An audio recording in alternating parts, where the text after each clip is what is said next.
Адам папиллома вирусына қарсы вакцинация шығып жатыр қазір. Осы вакцинацияны біз 24 жылы осы күзден бастап 11 жасар қыздарға салу басталады. Осы вакцинацияны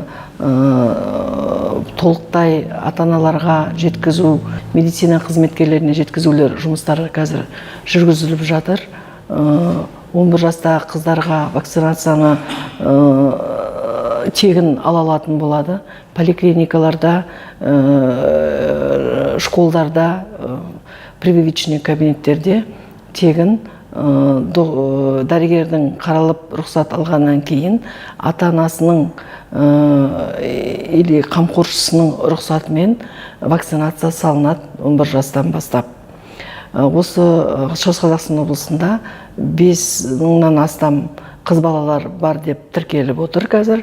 Осы бізге қазір сол вакцинация туралы дайындығымыз өте дарынды жүріп жатыр.